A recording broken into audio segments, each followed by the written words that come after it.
So once again, the only thing that put Martin Bryant in jail for consecutive life terms was an alleged confession and subsequent guilty plea. But I have credible evidence that Martin Bryant, whilst held in incarceration in Risdon Prison, mainly in solitary confinements, and who had held a not guilty plea staunchly for 5 months, was tortured. And I don't mean mistreated, I mean tortured. Under a deliberate and protracted campaign designed to get him to change his plea to guilty.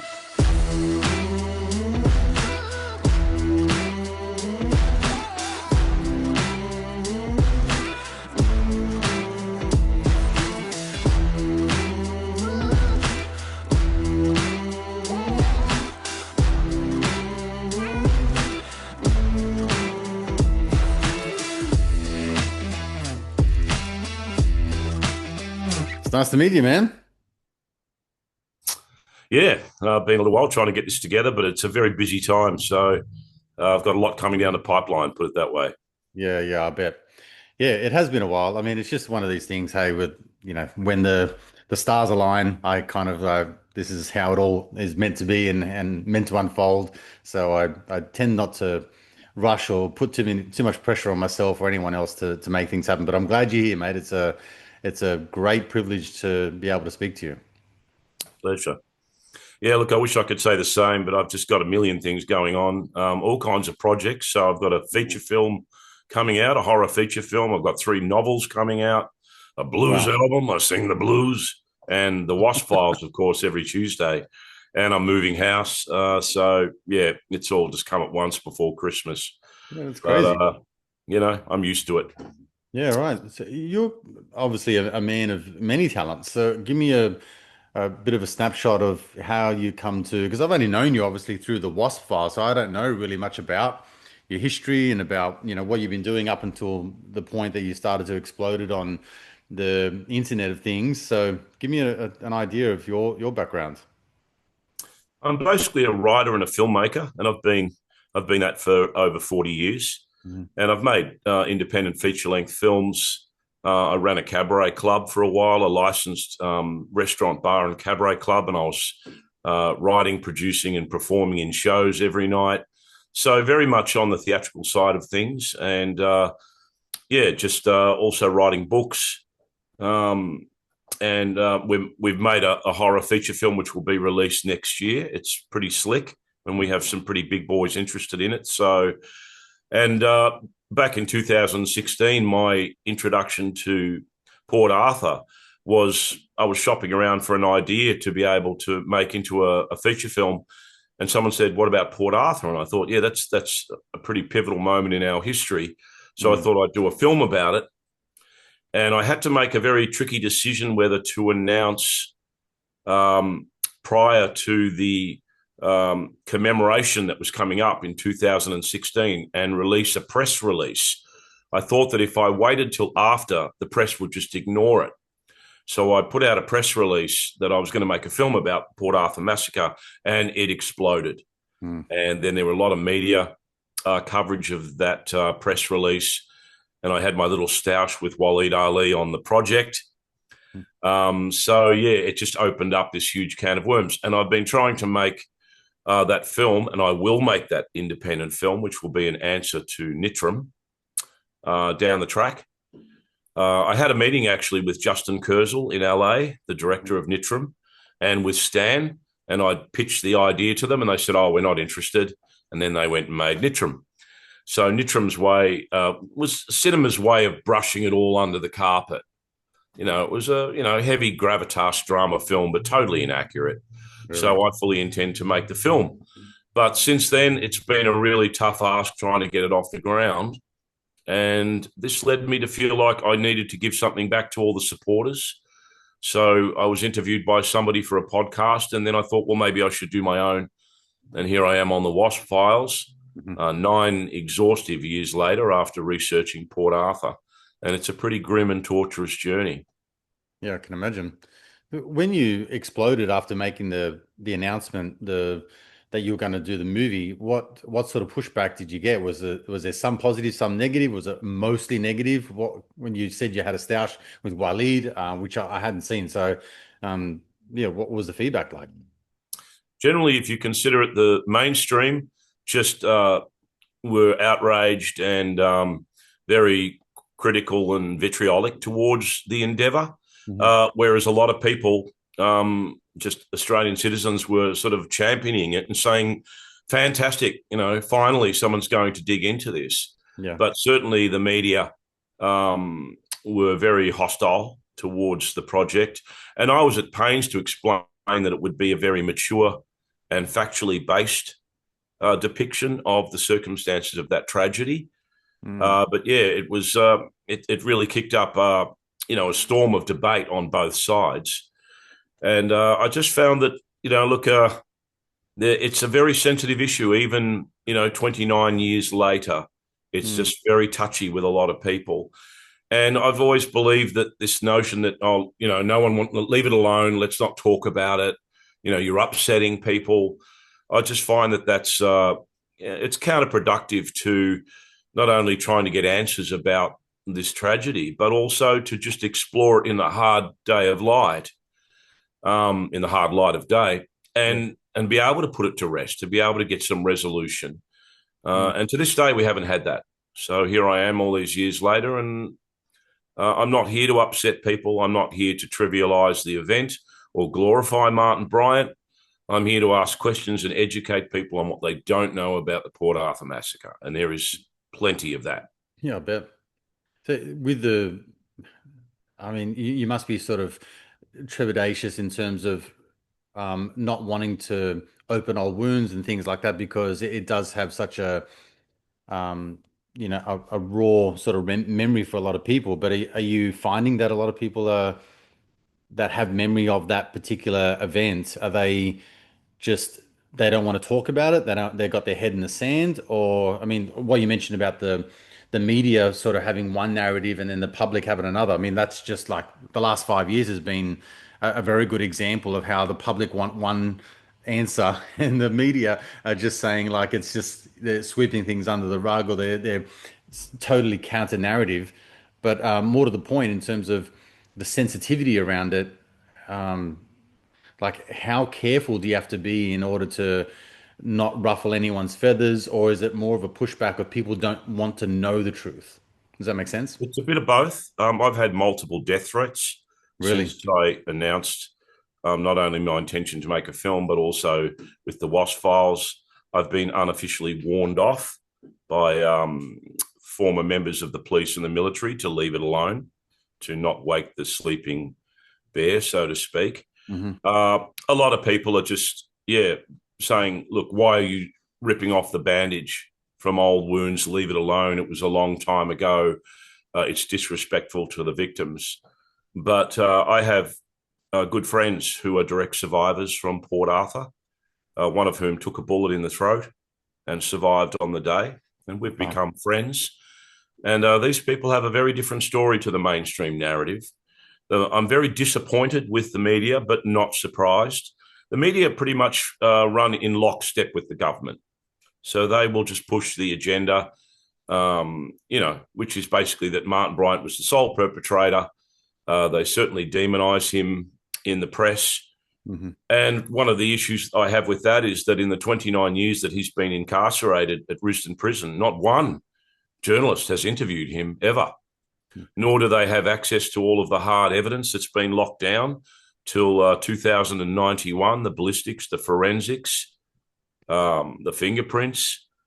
They don't have access to that information, nor have they interviewed some of the direct survivors from Port Arthur who counter the mainstream story that the shooter on the day was Martin Bryant.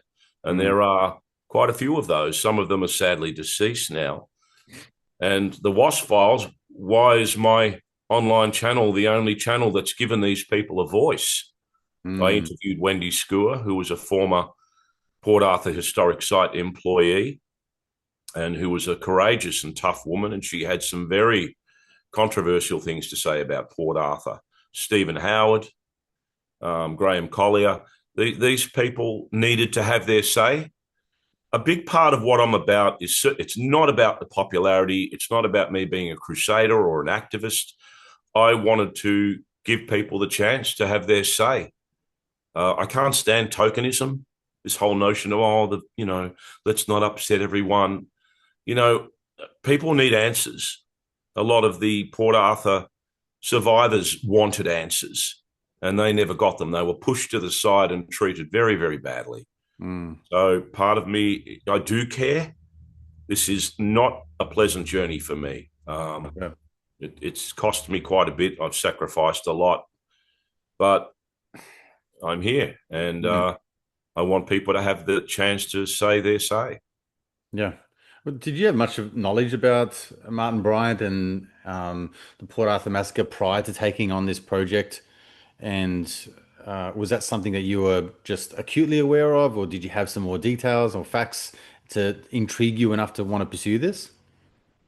Pretty much from the beginning, I just wanted to make a film, and all I knew was what everyone else knew.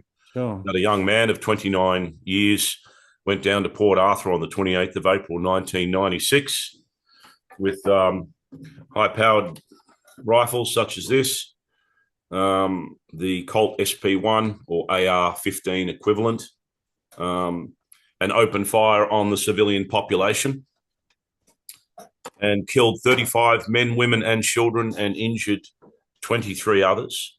And that's all I knew.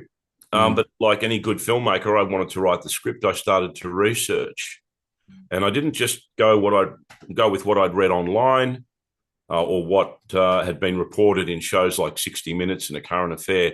I dug very deeply, deeper than most. I spoke firsthand to a lot of the police, first responders, the survivors, their families and relatives, people that knew Martin Bryant, who grew up with him, went to school with him, people that spent time with him in prison.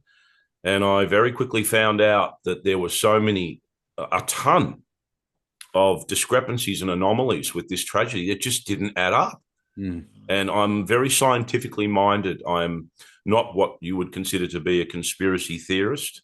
In fact, I despise that term. It's designed to be, derogatory towards people that have the courage to question events. Yeah, for sure. So I just found out that there was a lot more going on with Port Arthur than the mainstream and the government were willing to tell the Australian people. Mm.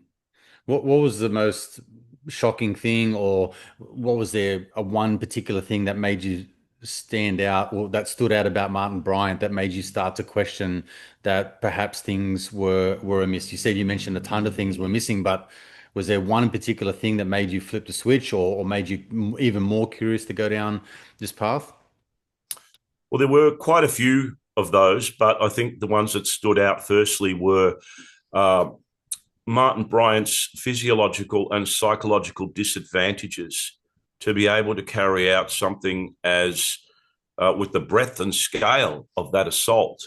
It's not as easy as someone being able to go into a crowded tourist location and just pull a trigger. Mm. This was a multiply staged event, and there was a considerable amount of pre-planning and, in my opinion, very, very clever machinations that were put in place to achieve the astounding kill ratio that was achieved with Port Arthur. And I hate to use that term, kill ratio and achieved, but Yeah. it was an assault that most modern terrorists would be proud to have reached. And yet this was a person who was supposedly had an IQ of 66, which makes him the equivalent of an 11-year-old child. And then I found out researching him when I started to see the information about the interviews that he gave to the police, the negotiation that he had on the phone with the police negotiator, Terry McCarthy, that there were some very odd things that were being communicated that seemed to suggest that he was certainly involved, but that he was set up as a patsy, the classic patsy.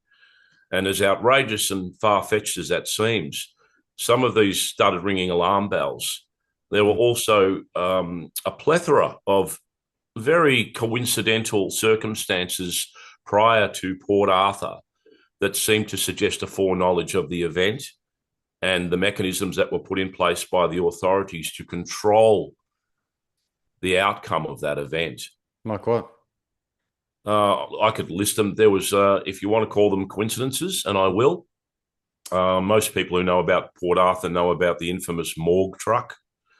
So Port Arthur and Tasmania had a very low death rate back in the 1990s. And people were quite incredulous that the state had commissioned the construction of a 22-person refrigerated morgue truck, ostensibly to be able to transport large amounts of cadavers from an emergency situation.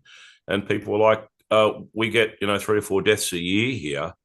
New South Wales and Victoria have much higher death rates, and they don't have such a vehicle.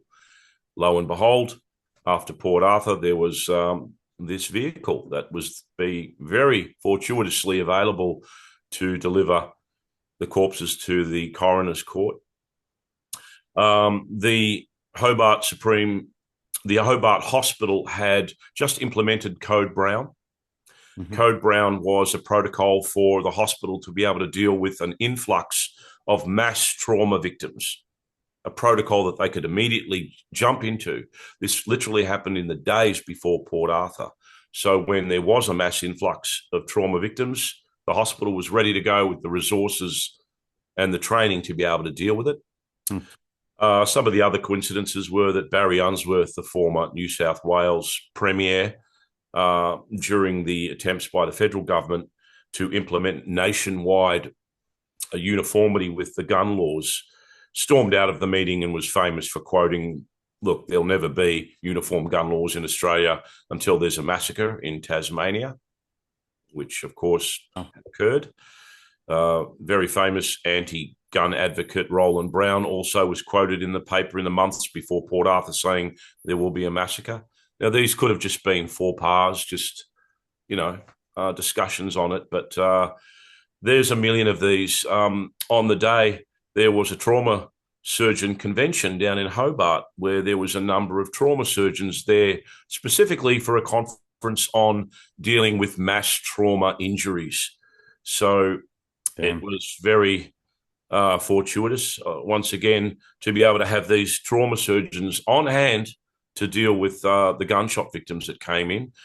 There was also a journalist convention of over 700 journalists from all over the world that were in Hobart in the days before Port Arthur. So it was like, well, we need media.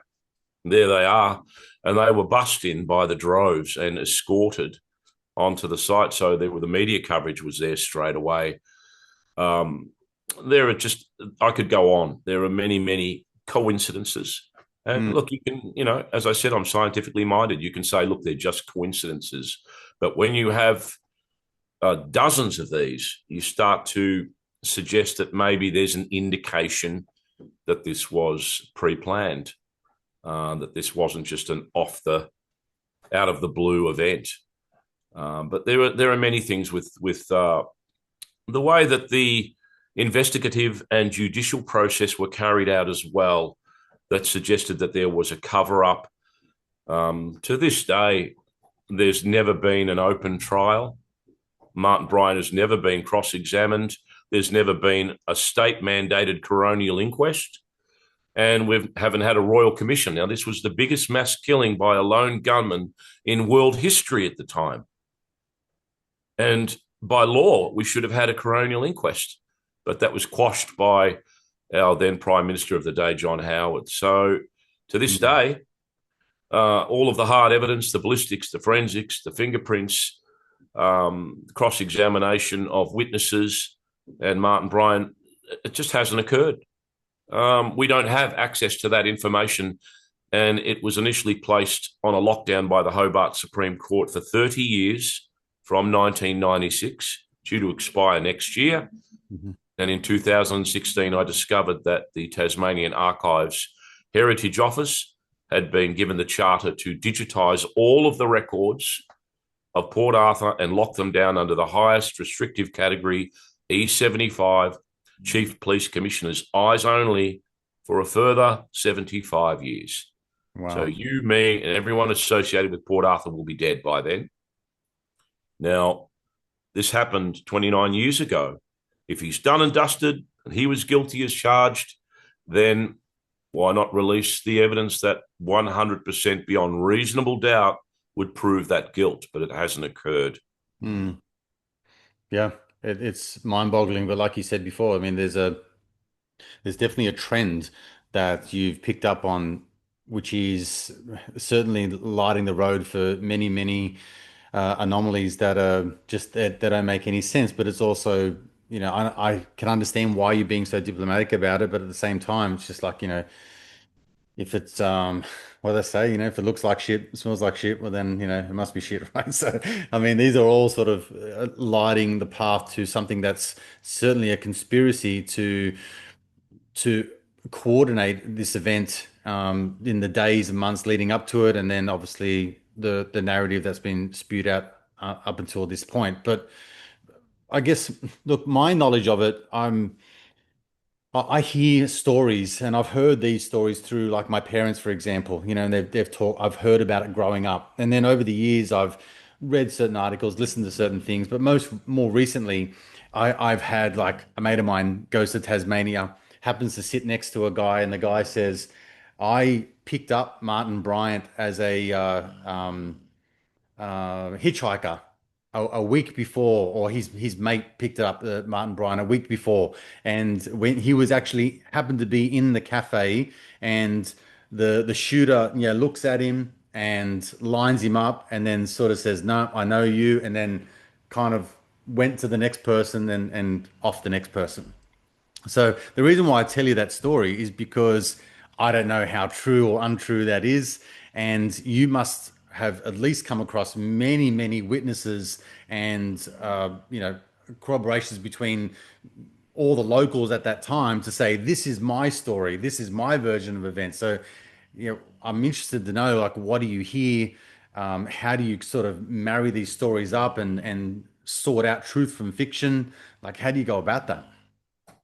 Well, that's the difficult task, and I've spent 9 exhaustive years digging deep to try and separate the wheat from the proverbial chaff. Mhm. Now, in regards to Martin's guilt, Martin was certainly involved because he was arrested at Seascape Cottage, which was a bed and breakfast where, in the latter part of the event, after the mass shootings that took place at the Port Arthur historic site itself, there was a siege that took place at Seascape Cottage. The owners of that cottage, an elderly couple, David and Sally Martin, were murdered earlier that morning prior to Port Arthur. Mhm. And Martin Bryant was arrested once the cottage had been set on fire in the early morning, the following day after the massacre, and had run out on fire, stripped off his clothes, and been arrested by the Special Operations Group police. So he was there. Right. However, the evidence that suggests that he might have taken part in the shootings that took place at the Port Arthur historic site are a lot more spurious, shall we say. Mhm. Um, and in terms of determining the guilt or innocence of the party involved, yes, many witnesses said we saw a young man in a dark coat with this long signature blonde surfy hair that Martin Bryant had. But most of those people didn't know Martin Bryant. Conversely, people that did know Martin Bryant from when he was a child, because he was a local personality around the town, who were there on the day, people like Jim Laycock, Roger Lana, they stated that the shooter on the day was not Martin Bryant. Hmm. So what you have is a contradiction in terms. We know that witnesses can get things wrong. But what we need to do is determine, which we should have done so with a coronial inquest at least, the specific circumstances where evidence is then presented. I spoke to the New South Wales police that, quote, crawled all over the Broad Arrow Cafe where 20 victims lost their lives. And there were shell casings, a discarded firearm magazine. There was the food tray where the shooter had sat down and consumed a meal before the shooter. There was a video camera that was brought into the Broad Arrow Cafe by the shooter and set up on the table, ostensibly, you would imagine, to record the shooting. That tape has never seen the light of day. There's no determination who owned the video camera that was there, whether it was Martin Bryant's. So all of these just created questions where people will say, well, we need to see the hard evidence. The only thing that put Martin Bryant in jail for the rest of his life was an alleged confession and subsequent guilty plea. But I have credible evidence that Martin Bryant, whilst held in incarceration in Risdon Prison, mainly in solitary confinements, and who had held a not guilty plea staunchly for 5 months, was tortured. And I don't mean mistreated, I mean tortured, under a deliberate and protracted campaign designed to get him to change his plea to guilty. Risdon Prison is a black hole of a prison. It had its own coronial inquest back in the early 2000s. And I've had it backed up, and the interviews are on the WAS files from an ex-prison guard who came forward and named names and talked about the sort of military aspect to some of the guards who had employed those techniques in torturing Martin Bryant. Mm-hmm. Now, once again, all of this needs to be determined and proven. But I've also had it backed up by inmates that I've spoken to, ex-inmates. So this needs to be investigated because this is Australia. We don't torture people. And no matter how heinous somebody might be considered to be for committing a crime like that, that really would throw into doubt the veracity of his guilty plea. Also, his defense lawyer, so-called defense lawyer, John Avery, after the 5 months, had gone to Martin Bryant's mother, Carleen, and she confessed this in her book, My Story, and said, look, you've got to get Martin to change his plea to guilty. So she felt very bad about this and wrote this in the book. She went to the prison with John Avery and said, unless you change your plea to guilty, you'll never see me or your sister Lindy again. Result, Martin changes his plea to guilty from not guilty, case closed, no trial, no coronial inquest, locked away, throw away the key. Now, this is his defense lawyer. Wow.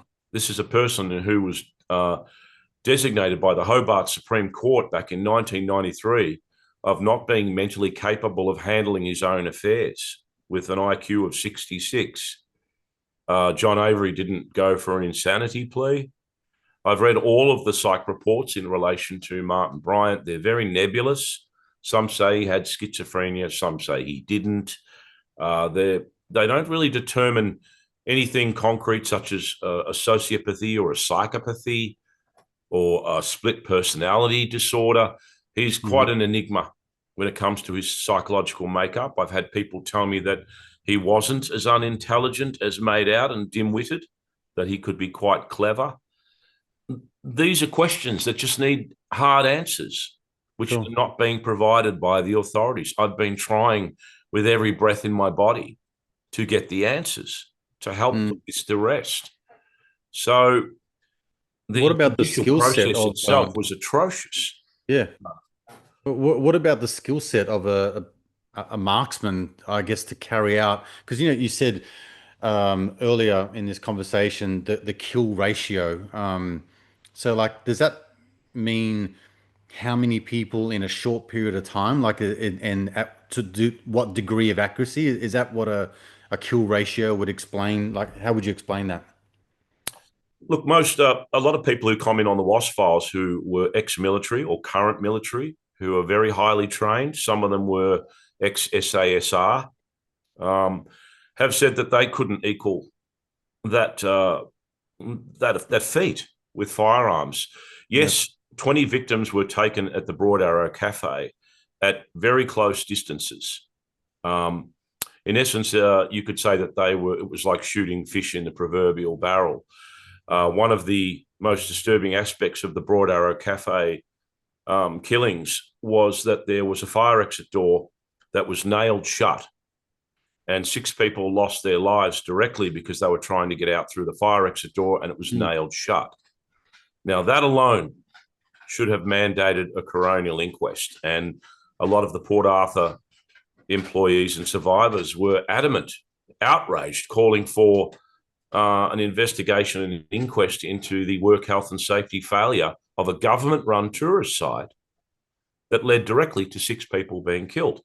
So, but going back to the efficiency of the shooter, a lot of the witnesses stated that there was a disparity between the shooter, the way he carried out that assault, and Martin Bryant.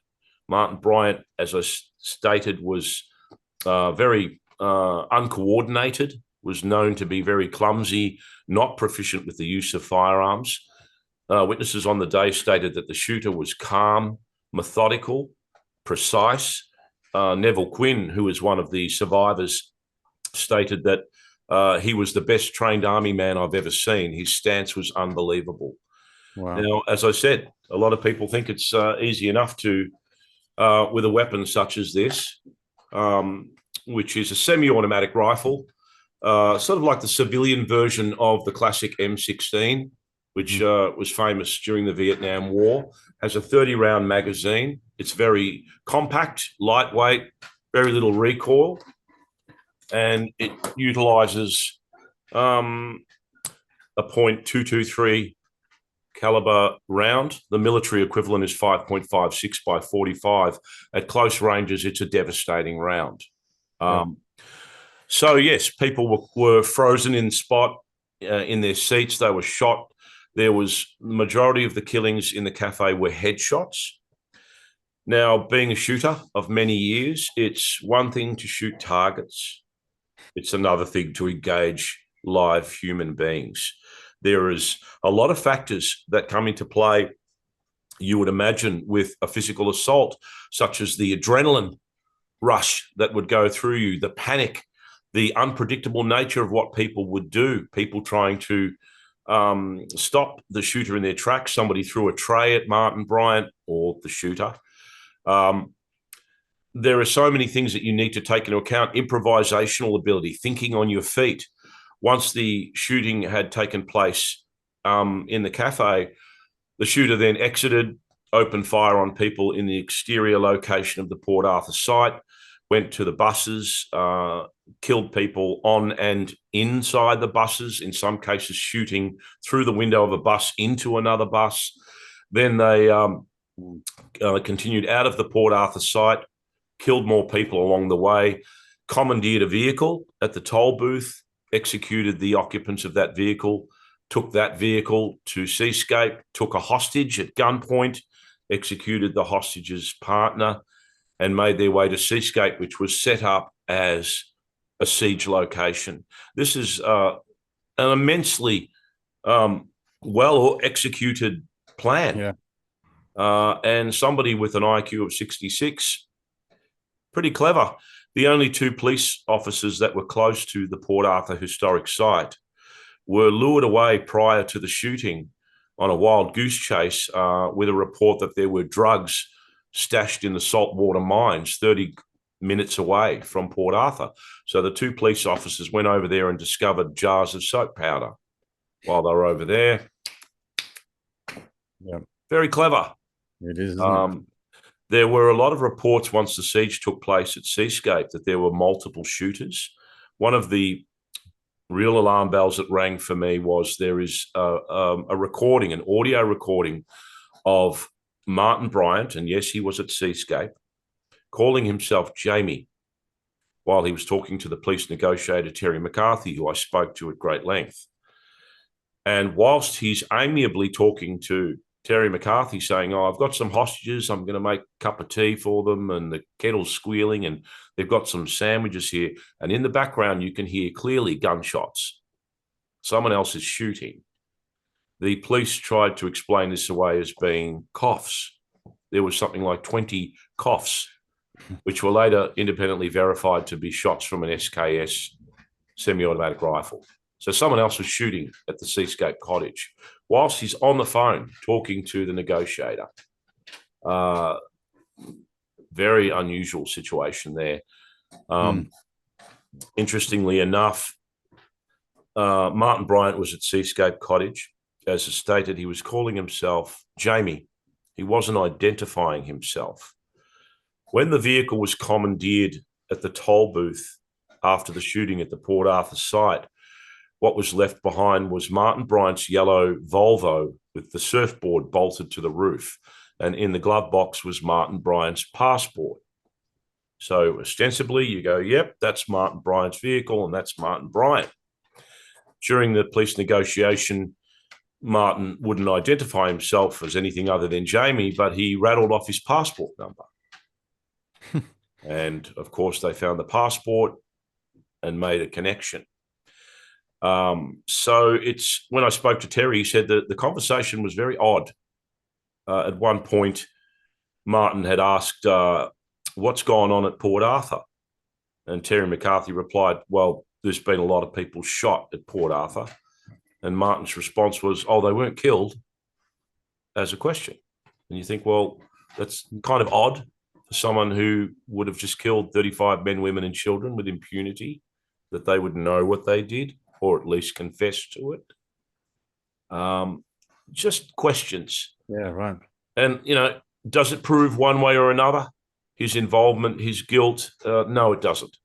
Not 100%, in my opinion, beyond reasonable doubt in a court of law. So just a lot of oddities. The two police officers who first attended the Seascape cottage during the siege both tendered witness statements that they saw a naked, dark-haired person running screaming between the buildings. This person has never been identified. The owners of the cottage were an elderly couple, ostensibly murdered in the morning. Who was the naked person? One of the police officers, Gary Whittle, said it was a woman running between the buildings. It's just all these oddities and questions that don't add up. Yeah. At one Have you ever point, discovered or correlated anything towards Martin Bryant being set up to the degree that, I don't know, perhaps he was led to believe that this was a reenactment or a play or, something like that? Is anything led you down the path to give you any kind of solid evidence that was the case? well, I can't say solid evidence, but I did do some episodes on the WASP files in two parts where I said, okay, if it wasn't Martin Bryant and if it was a staged false flag event, what would have been the setup and how would it have transpired? So I dug very deeply and did a very detailed examination of what would have happened if indeed Martin Bryant was set up as a patsy. And the notion is, and it's a concept, of course, that I'm,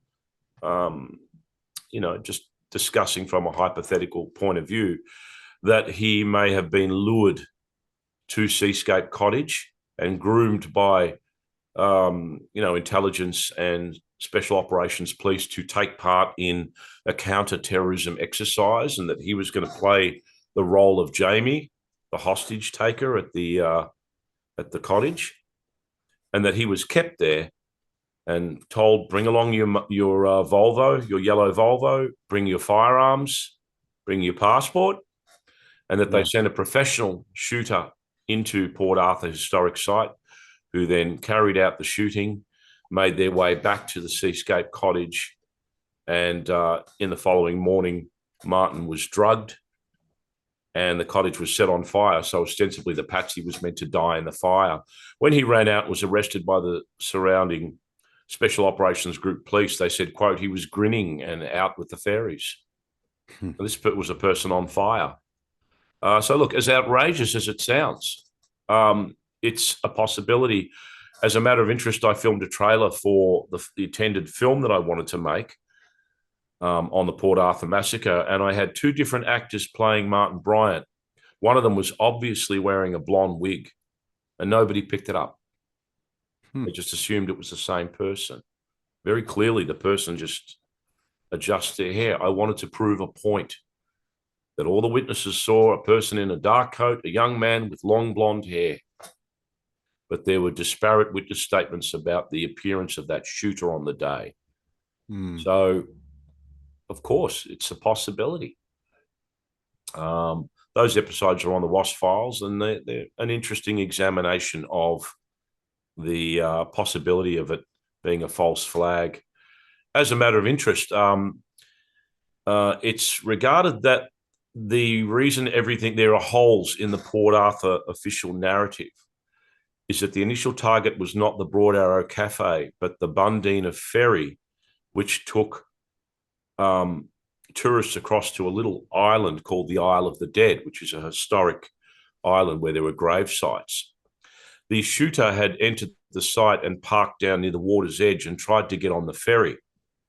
Now, that day, there was something like 80 US tourists who would have been on the ferry to make their way across to the Isle of the Dead. Now, that was the original target. The Assistant Chief Commissioner, Lupo Prins, had reported that to the Mercury. The problem was that they had changed the schedule unexpectedly, and the ferry had left half an hour earlier. So the gunman had tried to get on the ferry and wasn't able to, and then made their way into the Broad Arrow Cafe. So examining the notion of whether the shooting would have taken place on the Isle of the Dead, there would have been no cameras on the island. It was off the mainland. There would have been no public access. Mm-hmm. People would have been trapped with nowhere to go. It would have been a much higher kill count. And then whatever evidence could have been planted out of sight. And then the shooter would then have been able to radio back to Seascape Cottage, which was, in my opinion, the base of operations where Martin Bryant was kept, and said, phase one complete. Martin would then have been murdered, transported by boat, and there was a jetty at Seascape Cottage, out to the Isle of the Dead, his body dumped on the island, death by suicide gunshot. Mm-hmm. Gunman would then have escaped. There were boats, police boats, and other unidentified craft on the bay on the day. And that the Seascape siege was never intended to occur, that it was a base of operations. But when things went off the rails, the gunmen improvised and made their way all the way back to Seascape Cottage, took a hostage, and there was a change of plans. Wow. It's all, hypothesis, but it's certainly worth, I've always said there's nothing wrong with exploring things, asking questions, trying to determine the circumstances. And you can take it or leave it. I would like people to make their own minds up, but all I'll say is do your research.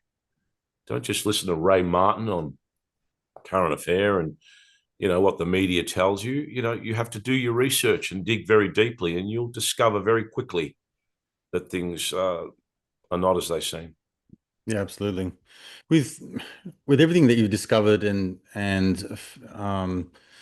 you've obviously come to some conclusion in your own mind. And I really respect and appreciate the way that you deliver each of the WASP files, and you're very diplomatic, and I feel like you lean sometimes towards one particular narrative, but you also make it very obvious that you're asking, just like you just said, you're asking people to maybe consider all the facts that you're bringing to the table that may not have been have arisen before, and make up their own minds as to what's going on.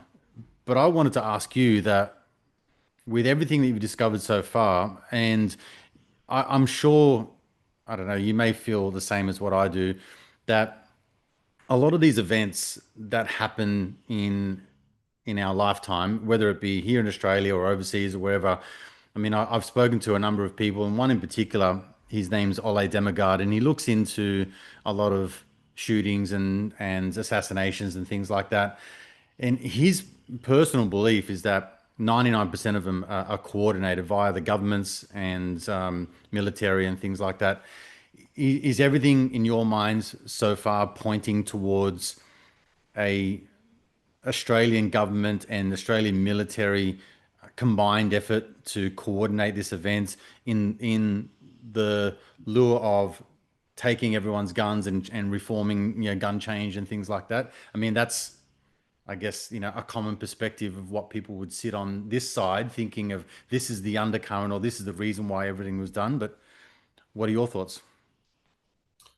Look, let's discuss firstly the notion of false flags. False flag events, if you want to call them orchestrated events to create a scenario where people believe a certain outcome that isn't the case, have occurred factually throughout history, going back centuries, as early as, Roman times when senators were assassinated.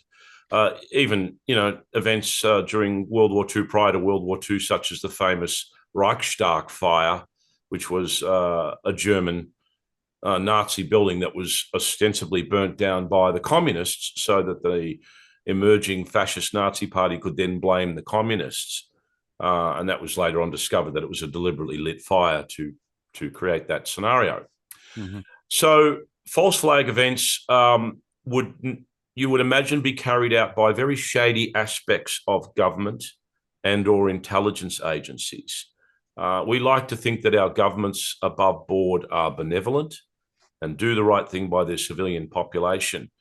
So my personal opinion is that our Australian government wasn't complicit in the orchestration of the Port Arthur massacre. People often point the finger at John Howard and say he was behind it. John Howard, I don't believe, he was only in the job a couple of months before Port Arthur.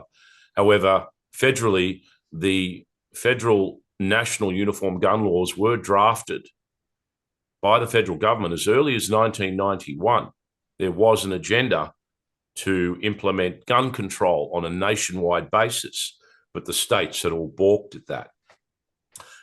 Let's look at the motives. A lot of people, of course, say, oh, yes, Port Arthur was done for gun control, so we can remove guns. And certainly John Howard has been lauded as our Teflon Prime Minister who got all of the states in line and banned high-powered semi-automatic rifles, pump-action shotguns, and even semi-automatic 22 rifles. Mm-hmm. But there has to be a bit of perspective there. Gun control, I believe, in my opinion, is far too simple a motive for false flag events. Anyone who studies history, and if you don't, you should, going back centuries all over the globe, the oldest motivators in the book are power, money, influence, and control. And there is always someone that benefits from a mass trauma event, whether it's war. The military-industrial machine makes billions from war. The owners of the Twin Towers took out massive insurance policies just prior to 9/11. So they made a lot of money on the collapse of those buildings. And a lot of people didn't realize that those buildings, many of the floors were uninhabitable due to asbestos. They were condemnable.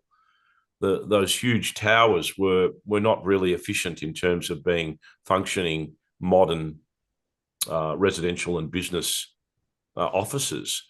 So, it's I think if you look at the virus that destroys, undermines a lot of the fabric of social society, it's greed. There are people that are corruptible. We know that is politicians. We know that can be the people supposedly to protect us, such as the police. That greed is a huge motivation for people to do things.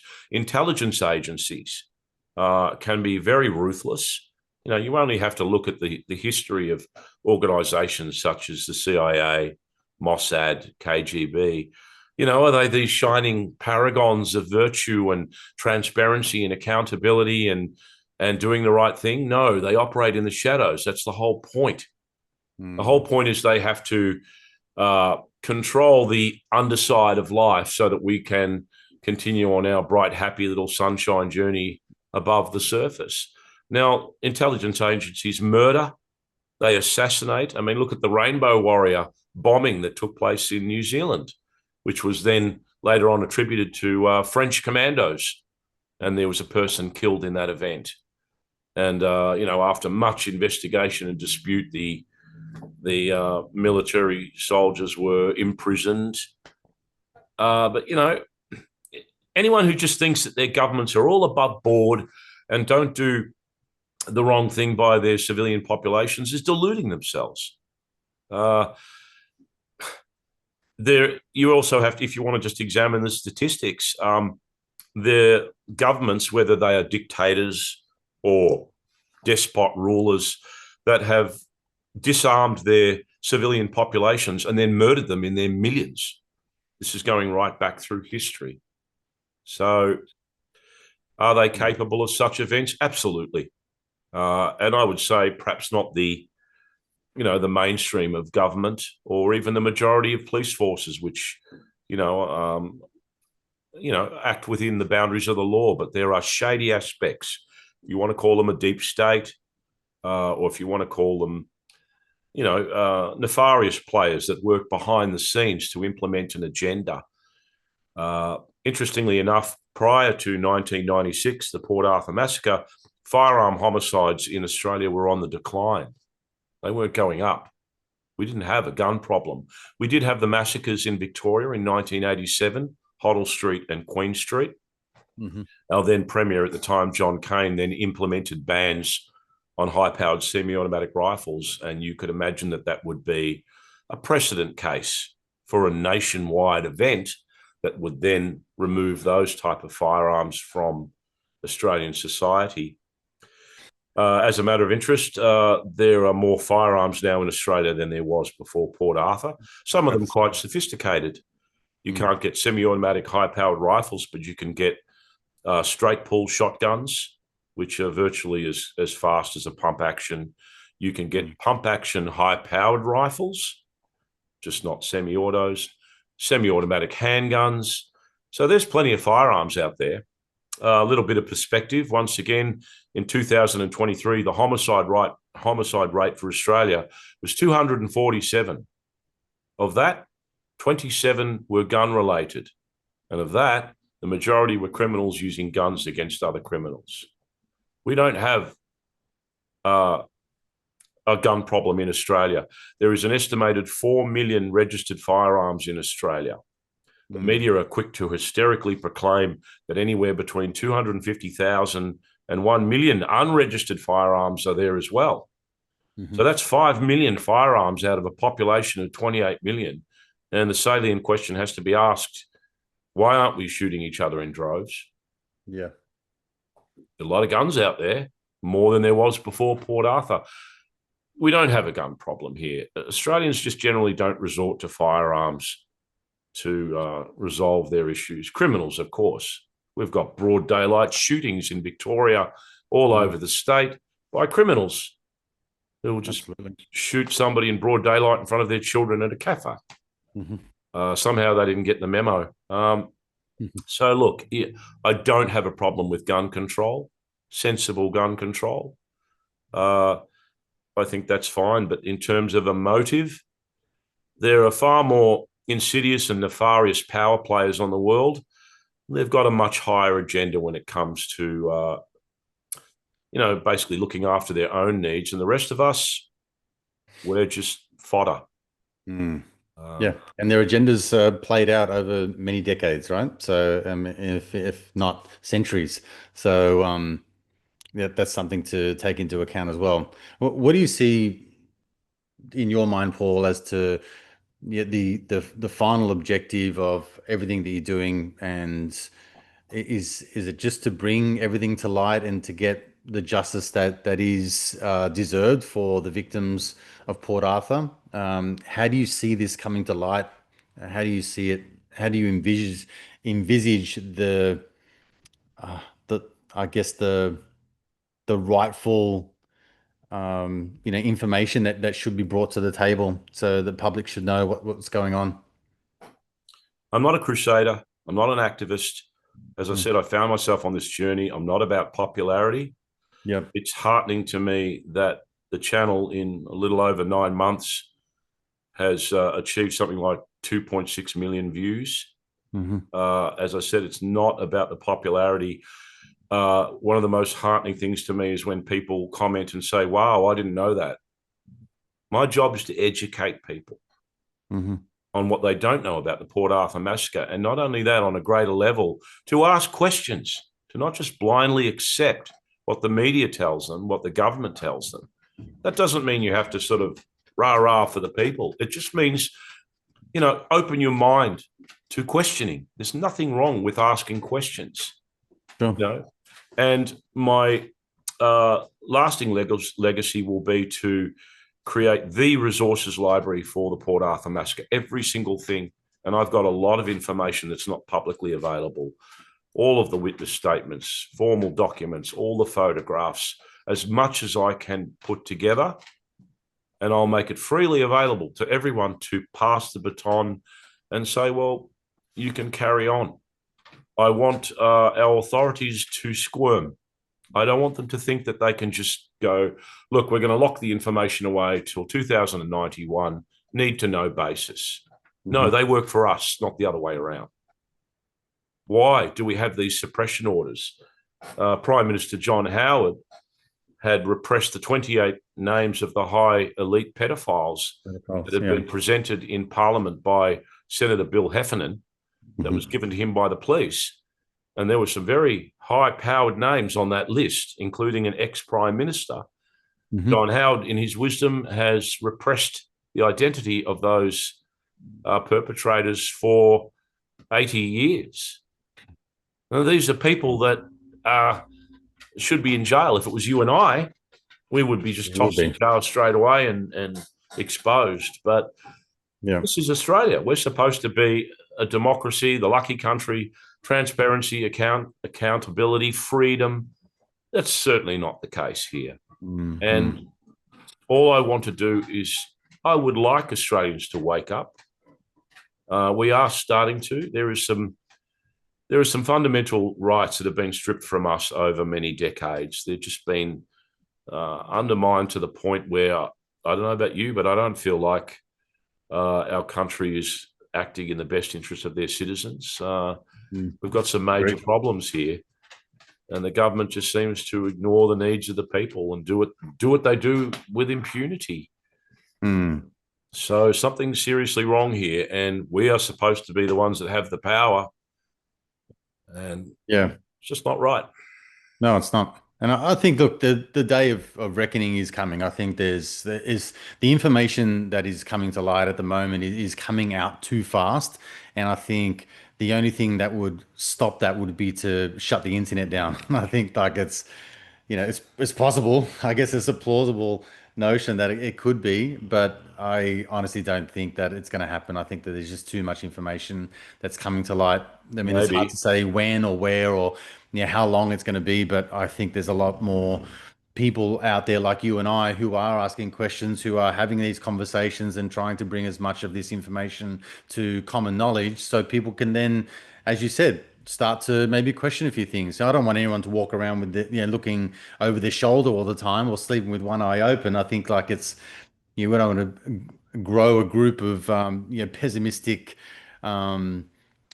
people that are just out there thinking everything is a conspiracy. But at the same time, I think these people need to be held to account, and I think that justice needs to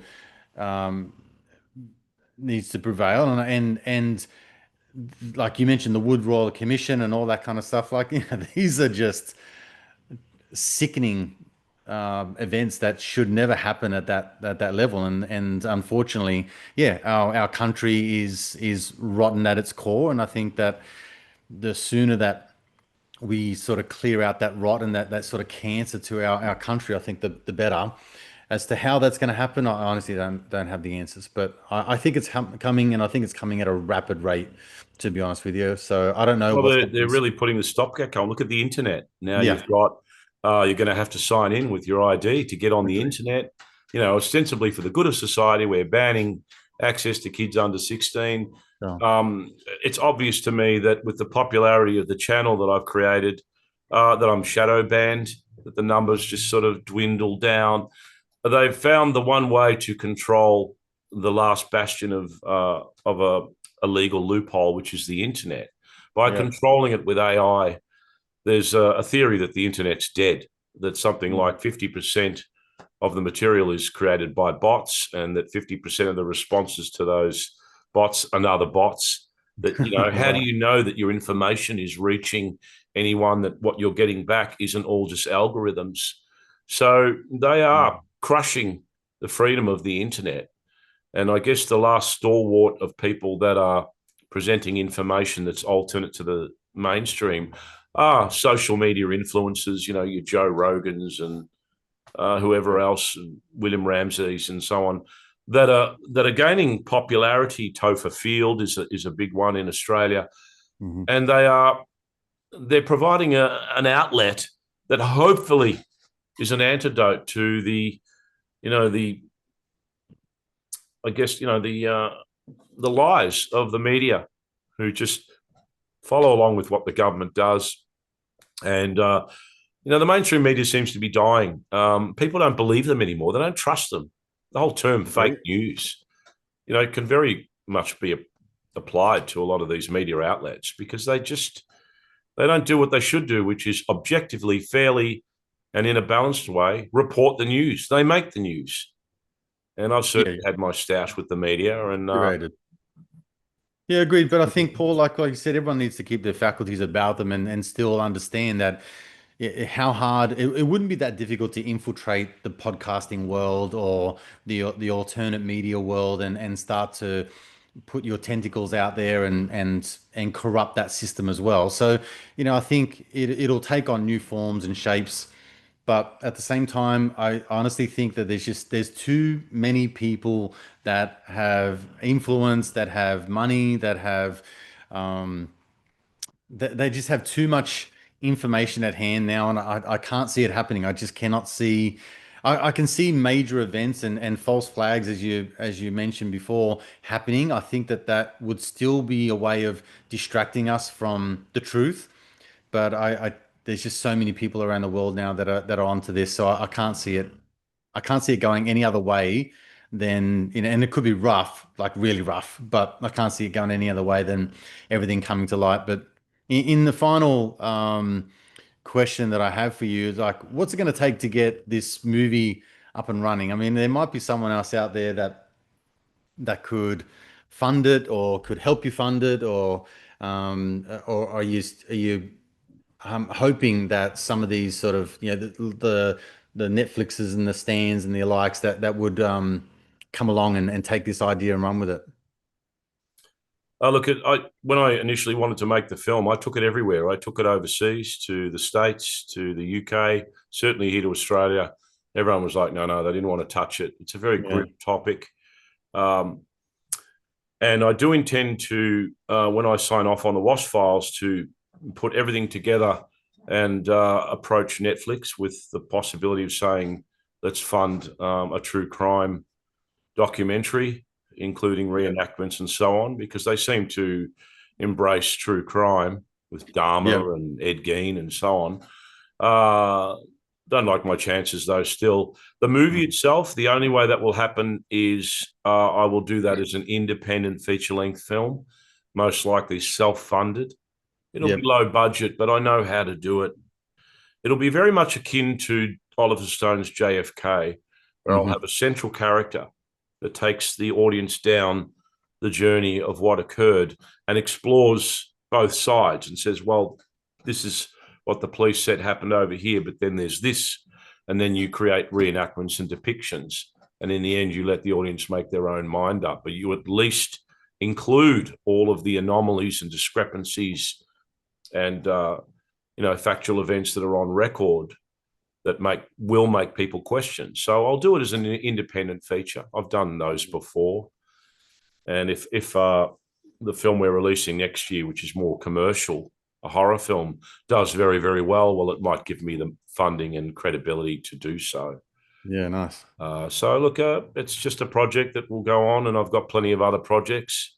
Hmm. But I guess what I would like everyone to do, I want to thank everyone for jumping onto the WAS files and sharing and so on. It's on YouTube, and it's just about ask those questions. And I don't know what it'll take for Australia to wake up. Look, we know there's some tumultuous activity happening all over the world now. People are starting to resist and to ask the hard questions and put their governments on notice. We need to ramp up here in Australia, because Yeah, we're in for sure. a very bad way here. Yeah, agreed. Well, look, mate, it's been great to talk to you. I'll definitely pop in all the links to your show and where people can go and find you. Keep up the great work. I really look forward to the movie or the documentary, whichever comes first, coming out. I think you're doing a great job, and I understand even just from a very amateur way of like putting together bits and pieces in terms of documenting curating, the filming, the like everything that goes on behind the scenes is just you're doing a tremendous job. So I commend you for that. And yeah, man, I look forward to maybe circling back another time and we can go a little deeper into more things that you discover around the Port Arthur massacre. No worries. Thank you.